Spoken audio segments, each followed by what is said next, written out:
lecture, we were talking about cloning vectors, right?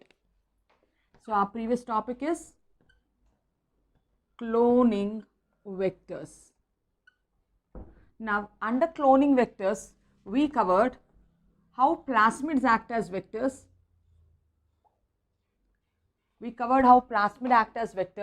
Now, under plasmids, we have seen two plasmids. What are they?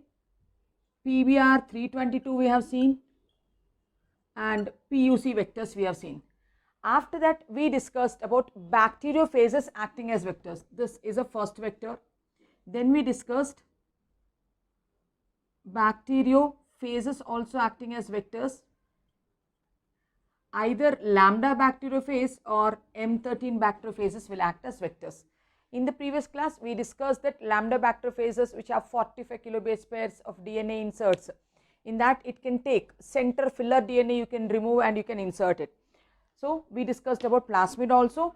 In plasmid, how much desired DNA it can take? 0.5 to 1 kilobase pair. Whereas bacteriophage, it can take long inserts. It can take from 9 to 23 till 23 kilobase pairs also we can insert. Now, we will talk about the remaining cloning vectors also. So, what are the things we are going to cover today in our classes? We will talk about hybrid vectors. Under hybrid vectors, we need to see what are cosmids and we need to see what are phasmids. This we need to discuss. Then we will see artificial chromosomes. Under artificial chromosomes, children, we need to see what is bacterial artificial chromosome and what is yeast artificial chromosome. That we will discuss. And there is another topic called shuttle vector. So, we need to talk about the next one, shuttle vector. That also we will talk. Till here, we will finish off with bacteria as a host. After that, for plant, what are we using? For animal, what are we using? We need to talk that also, right? If plant is a host, then we will try to send it with the help of Agrobacterium tumefaciens. Agrobacterium tumefaciens we will take. And if animal is a host, then who is a vector? If animal is a host, retrovirus or adenovirus is a vector. That we will talk now. Now, we discussed plasmids and bacteriophages. Now, let us talk about hybrid vectors in our class today.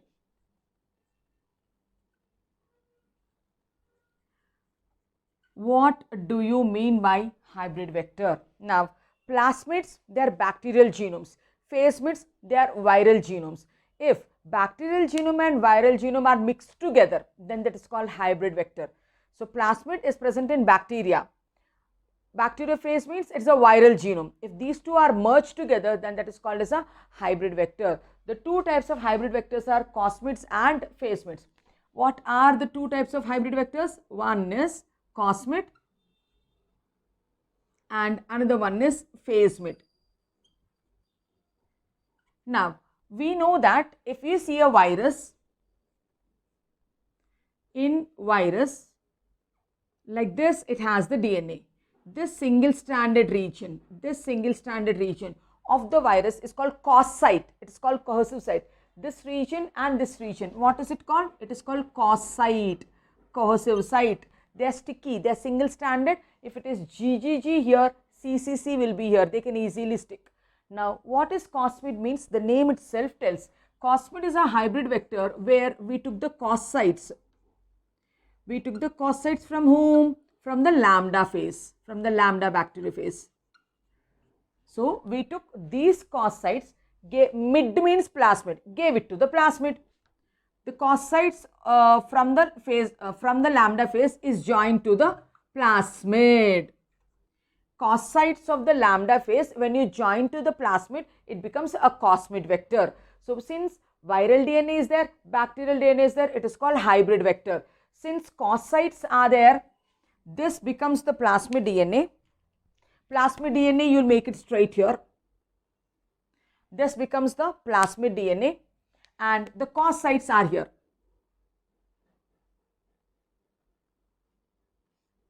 So these are the cos sites and this is the plasmid DNA. What is this? This is plasmid DNA. And what are these and these called? Cos sites. This is cos site and this is cos site. Now pack this in a virus head. Pack it in a virus head and ask the virus to infect the bacteria. Pack this cosmid in a virus head and ask it to infect the bacteria. The method of sending viral DNA into the bacterial DNA is called transfection. When a virus infects a bacterial cell, what is it called? Transfection. Through transfection, the DNAs will go inside. So this is a hybrid vector called cosmid. Now let us see what is phasmid then. In cosmid, cos sites are there fused with the plasmid. In phasmid, complete phase DNA will be there. Phase means bacteriophase. In phasmid, phase proportion is more. Phase DNA means viral DNA is more. With the viral DNA, you are adding bit of plasmid. Here, major plasmid DNA is there. Only cos sites are taken from the virus. But in phasmid, which are also hybrid vectors, complete phase DNA is there. Complete phase DNA is there, is fused into plasmid, right? So then that is called as phasmid then. Now in phasmid, this is a plasmid DNA. Here is the plasmid DNA and the phase DNA will join here. There are no cos sites here, right? So this is the viral DNA. So what is this? This is phase DNA. And what is this? This is plasmid DNA. Now if you see phasmid, phasmid is circular, it's like plasmid. But if you see cosmid, cosmid is like a viral genome only. That is the difference between this hybrid vector to this hybrid vector. This should be packed into the phase coat. What is this called? This is packed into the phase coat. When you pack it into the phase coat, then it will go and infect the virus. But this is a plasmid only, right? So the plasmid can easily infect the bacterial host. What is this technique called? Transformation. The technique is called transformation. Understood, children? About hybrid vectors, we are discussing all the vectors. NCERT plasmids are given. We have discussed PBR with master plate replica plate method. We discussed PUC with insertional activation method. Then lambda bacteriophages, that 45 kilobase pairs DNA that we discussed. When compared to plasmid, bacteriophages can carry bigger DNA inserts. How much? 9 to 23 base pairs of DNA it can carry at a stretch. Then coming to hybrid vectors can carry still more longer DNAs. How much DNA the hybrid vector can carry? We'll write down here. Hybrid vector can carry 30 to 40 kilobase pairs of DNA. Hybrid vectors carry 30 to 40 kilobase pairs of DNA. Examples for hybrid vectors are cosmids and phasmids. In cosmid, to the plasmid DNA, cos sites are only given. Because of the cos sites, it becomes linear. It's packed into the phase coat and then allowed it to infect the bacteria by a process called transfection. In phasmid, this much is plasmid, phase DNA, this much you have given. Whatever required things you want, you will take it. It becomes like a plasmid, then that plasmid is allowed to infect the bacteria by a technique called transformation. So this can carry 30 to 40 kilobase pairs of DNA insert. So it is 1 and this is 40. Means 40 plasmids work, one hybrid vector can do. 40 plasmids work, one hybrid vector can do. So is it advantageous? Yes. Now coming to artificial chromosomes. Quickly take a screenshot.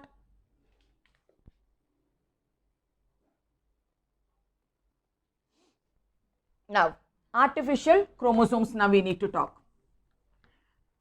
Where did you come across artificial chromosomes? When we are doing human genome sequencing, there we came across BAC and YAC. So artificial chromosomes is our next topic. Artificial chromosomes. Under this, one is bacterial artificial chromosome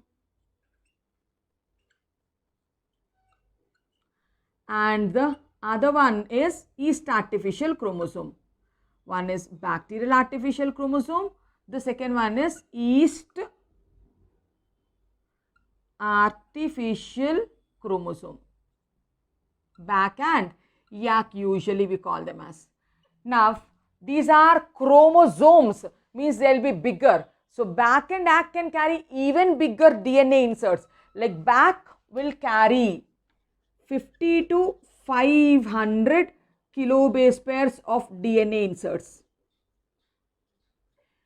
Back can carry 50 to 500 kilobase pairs, whereas yak can carry 250 to 1000 kilobase pairs of DNA inserts. Whereas yak, what is this called? Yak. This is called back. Back carries how big? See, 500 kilobase pairs of DNA at a stretch it can carry and it can store. Whereas this one, double of this, 1000 kilobase pairs at a stretch it can carry and go. Human genome sequencing was started in 1990 and it was completed in 2003. Now, human genome, which is such a big genome, if you want to store it, if you want to store the data, what do we call it as? Gene libraries.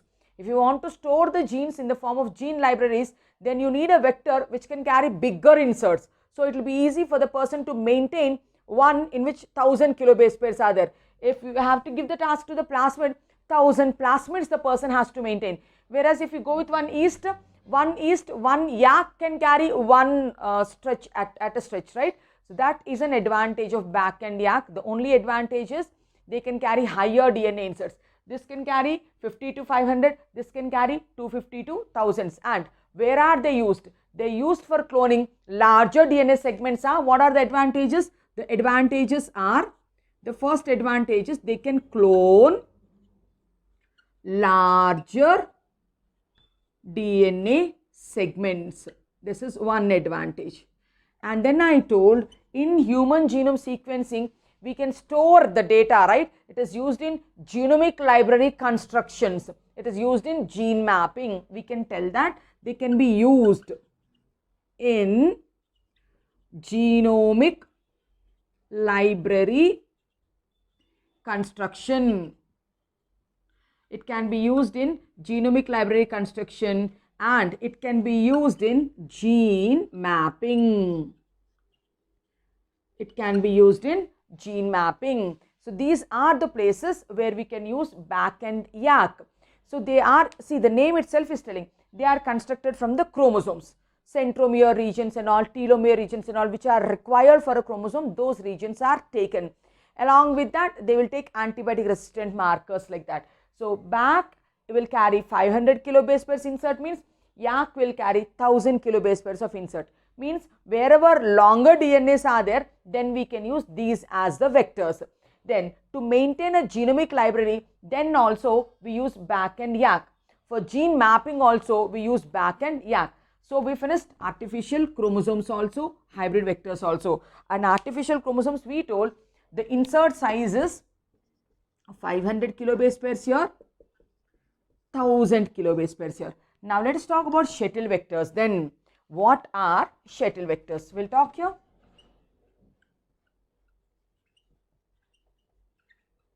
Right? With a cock, we play shuttle, right? From this end, I will be playing a cock. From that end, it will come again, I will hit, again I will hit. That is called shuttle vector. Shuttle means the cock is going from this side of the court to that side of the court. From that side, again it will come, again it will go. That is called shuttle. Like that, there is a vector which can multiply in prokaryotic cell also, which can equally multiply in eukaryotic cell also. That is called shuttle vector. Actually, prokaryotic regulation is completely different from eukaryotic regulation. Prokaryotic replication is different from eukaryotic replication. But there are certain situations where we need to multiply in prokaryotes also, eukaryotes also. Then the choice is shuttle vector. What is shuttle vector? The vectors which can multiply in prokaryotes as well as eukaryotes. The vector which can multiply in prokaryotes and eukaryotes also is called as a shuttle vector. Prokaryote means in bacteria it can multiply. In yeast cell also it can multiply. then that is called as a shuttle vector. If it has to multiply in a bacterial cell, it needs bacterial or oocyte. If it needs to multiply in eukaryotic cell, it needs eukaryotic or oocyte. If it should be selected in bacterial cell, it needs bacterial markers, selectable markers. So that means in shuttle vector, it has two oocytes, two origin of replication sites. Shuttle vectors have two oocytes. So one site for prokaryote, second site for eukaryote. One site it needs when it is doing multiplication in prokaryote, another oocyte is needed when it is doing multiplication in eukaryote, and it requires two types of selectable markers also. It requires two types of selectable markers also. One selectable marker for prokaryotic cell identification, another selectable marker for eukaryotic identification. So such type of vectors are called as shuttle vectors. Example for a shuttle vector is yeast episomal plasmid vector. Example is yeast episomal plasmid vector. Yeast episomal plasmid vector. Understood, children? Are you following? We talked about plasmids. We talked about bacteriophages also. This will go into bacteria only. Bacteriophages also will infect bacterial cell only. Hybrid vectors, we have seen cosmids and phasmids which can carry 30 to 40 kilobase pairs of inserts. Then artificial chromosomes, it is bacterial artificial chromosome and yeast artificial chromosome. We will construct the chromosomes artificially, which can carry lengthy DNA inserts, 500 to 1000 kilobase pairs inserts. They are used for maintaining genomic libraries. They are used for constructing gene mapping and all. Next is shuttle vector. The name itself tells that a shuttle vector is a one which can have the ability to multiply in bacterial cells also, which can have the ability to multiply in eukaryotic cells also. Means it requires two oocytes, one oocyte for prokaryotic replication, another oocyte for eukaryotic replication. One selectable marker for prokaryotic gene, another selectable marker for eukaryotic gene. Example for a shuttle vector is yeast episomal plasmid vector. Yeast episomal plasmid vector is an example for shuttle vector. Understood? So all these are applicable for bacteria as a host, right?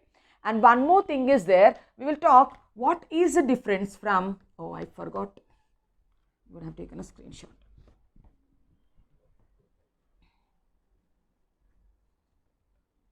Till now we are telling cloning vectors. If we have to see what is the difference between a cloning vector and an expression vector. There are some concepts called, there are some other vectors which are called expression vectors. If you have to see what's the difference between cloning vector and expression vector. Now, this is a vector. This is a vector. In the vector, if just your desired DNA should be multiplied.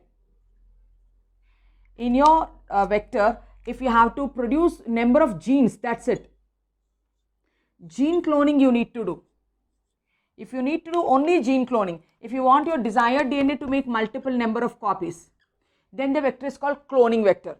There is another vector which is called expression vector. In that expression vector, I am not happy to get the gene. I want the gene to get expressed also. I want the gene to make RNA and RNA to make protein also, so that I can directly take the protein from it. Then I need expression vectors. So what are expression vectors? Expression vectors not only clone the foreign DNA, they not only clone the foreign DNA, but they also express, right? They also express the foreign DNA. Cloning vector, it will just clone the DNA, but expression vector, it will not only just clone it, it will express also. It will not only clone it, it will express also. That is called as expression vector. So if it has to express, you know, it requires a regulatory sequences, promoter region, operator region, like that. So expression vectors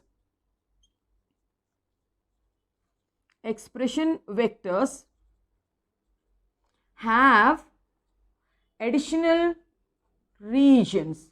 They have additional regions like promoter gene,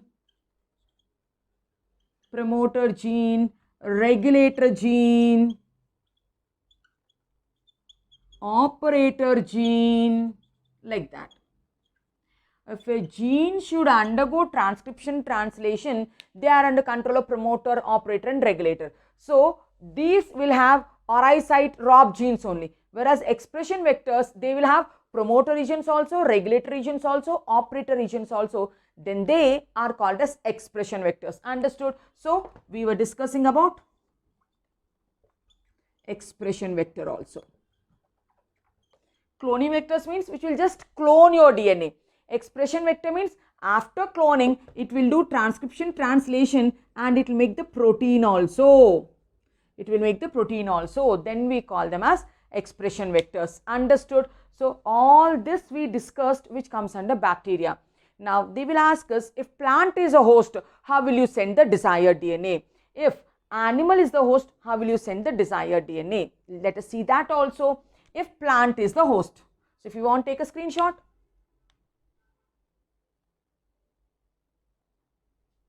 Right. So now let us talk about vectors for plant cell.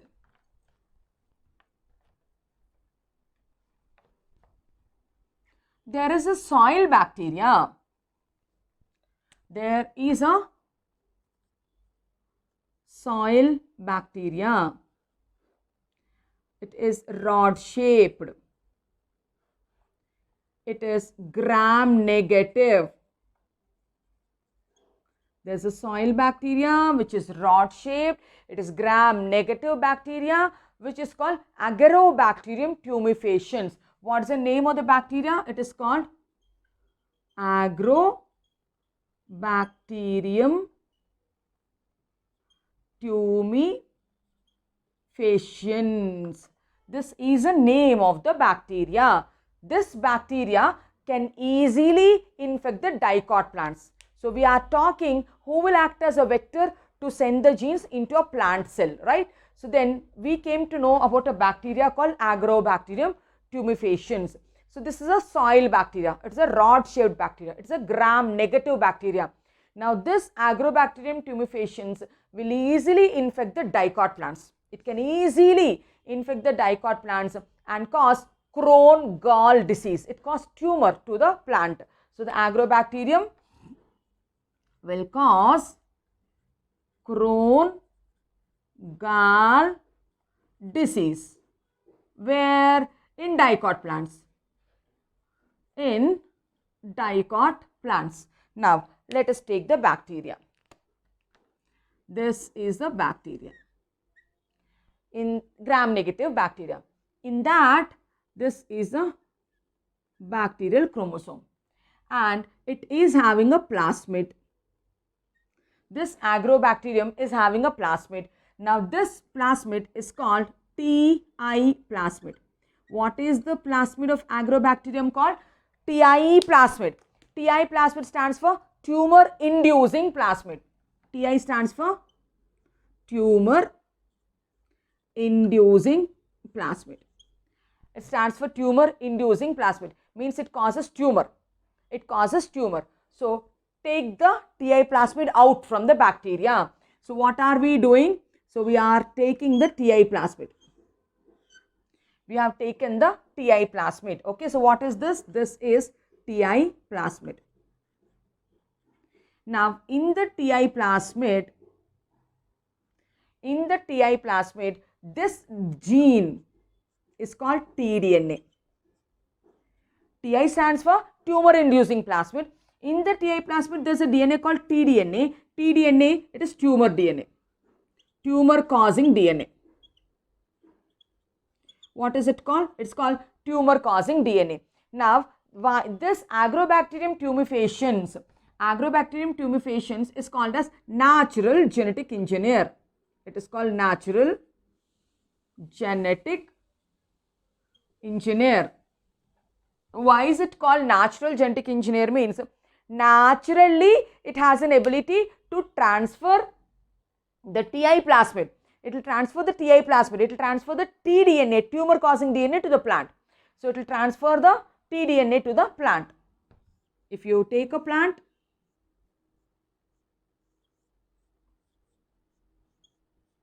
Now this, what it will do? It causes tumors on the plant. The roots get tumors. The roots get tumors. Okay. So means what this is doing? The bacteria is sending the tDNA.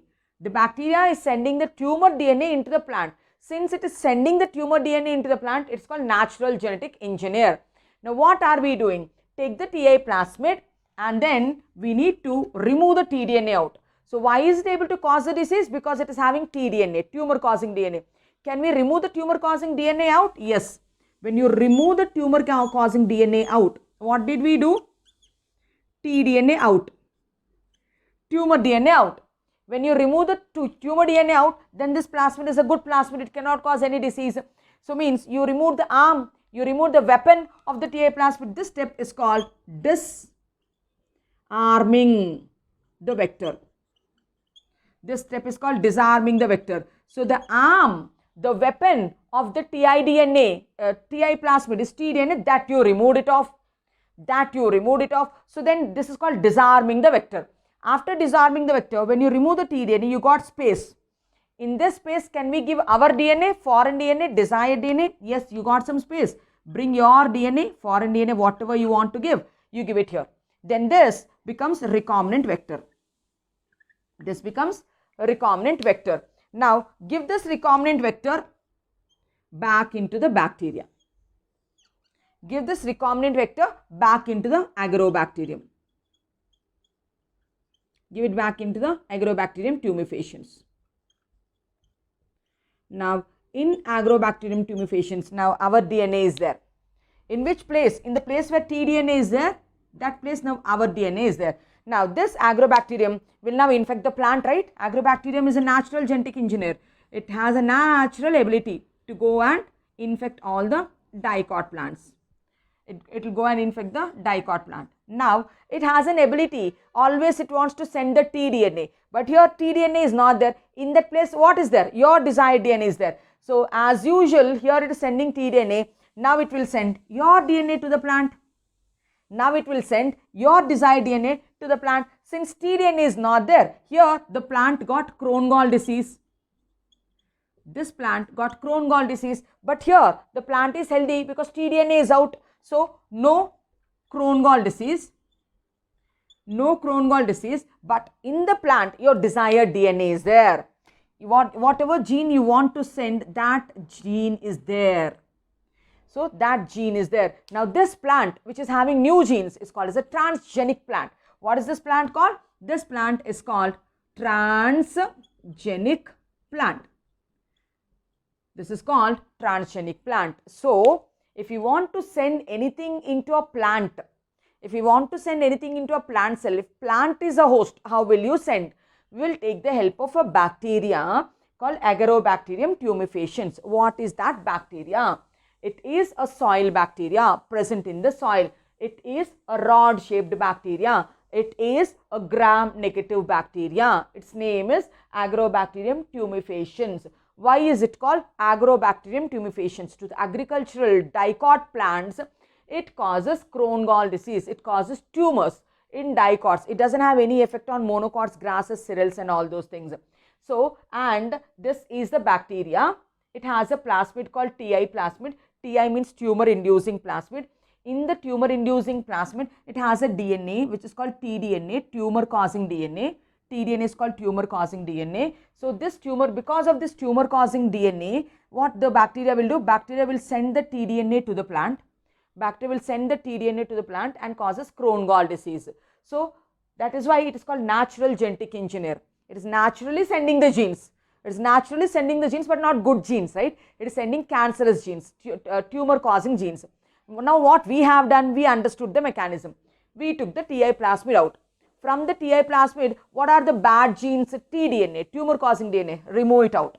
When you remove it out, what is the process called? Disarming the vector. In the vector, the arm, the weapon, you removed it. tDNA, tumor causing DNA, you removed it. You got space. In that space, bring your desired DNA, foreign DNA. Then join it. Then you will get a recombinant vector. Give it back to the bacteria. Now, this bacteria will, because it's a natural genetic engineer, it will infect the plant. This time when it is infecting, It has an ability to know, to send the tDNA. It will think that it is sending tDNA only and it will send it inside. Now here, since tDNA is not there, in that place our DNA is there, our DNA will go into the plant. Now that means now this plant is not having any Crohn-Gall disease. Instead, it got new genes, novel genes, right? Useful genes. So since genes are transferred into the plant, we can call it as a transgenic plant. We can call it as a transgenic plant. In this manner, you can generate Bt cotton. You can generate Bt cotton. You can generate Bt soybean, Bt brinjal, all these plants. How are you producing these Bt cotton varieties? Means by this method only. What is that? Agrobacterium mediated gene transfer technology. Agrobacterium mediated gene transfer technology. So children, we understood this method also. Take a screenshot, then we'll talk about if animal is a host. So what are the vectors? Retroviruses or adenoviruses we will discuss.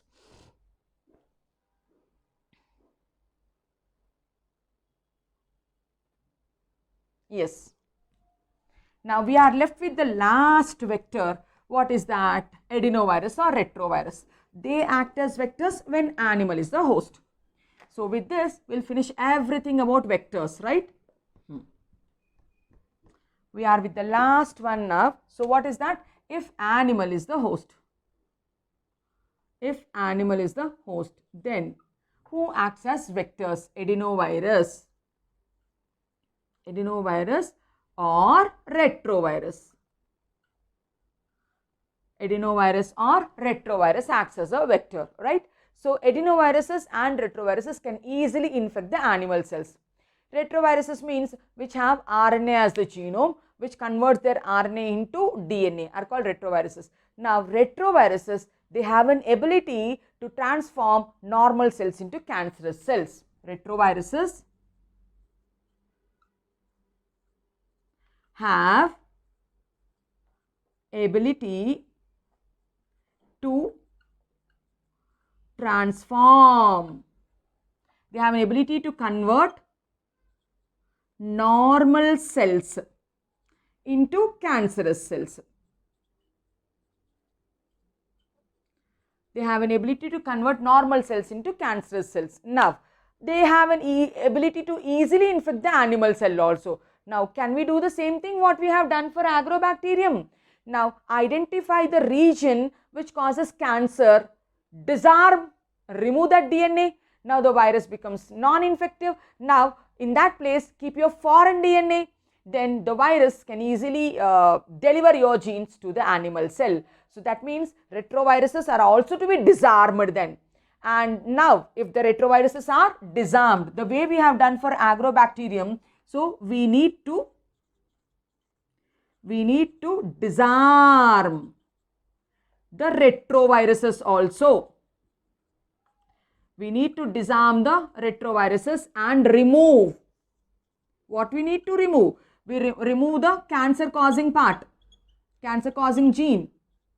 Remove the cancer causing gene and insert, in the place of cancer causing gene, insert foreign DNA.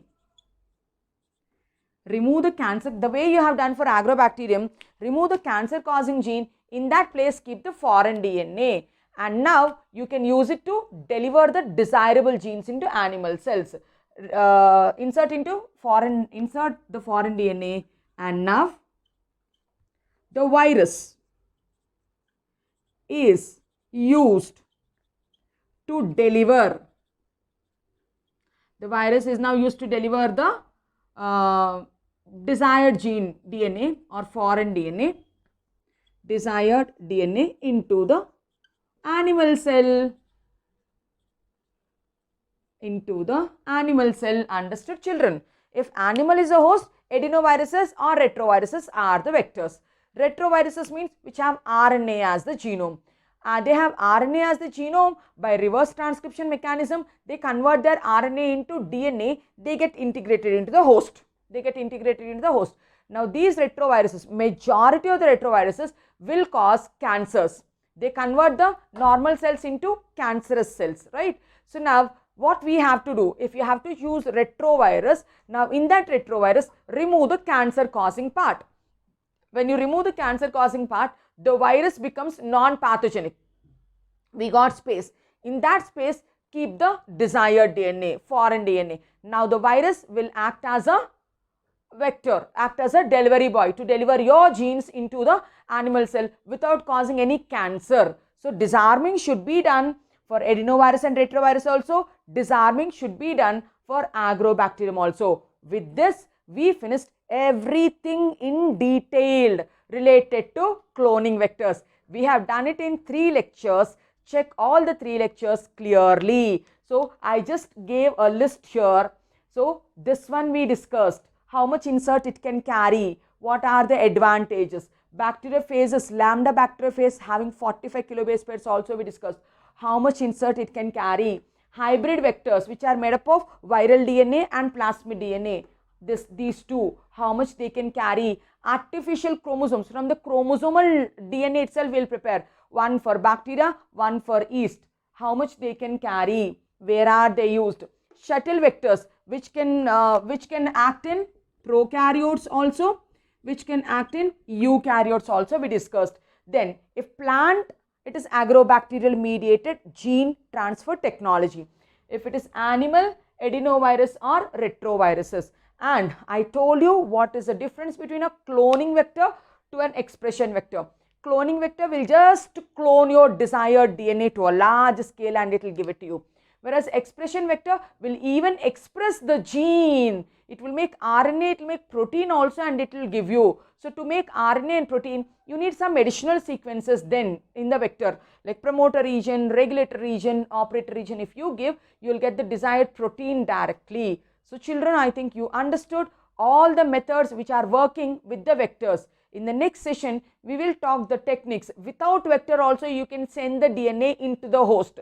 Direct introduction techniques are there, that we'll see it in the next class. Hope the lecture is informative.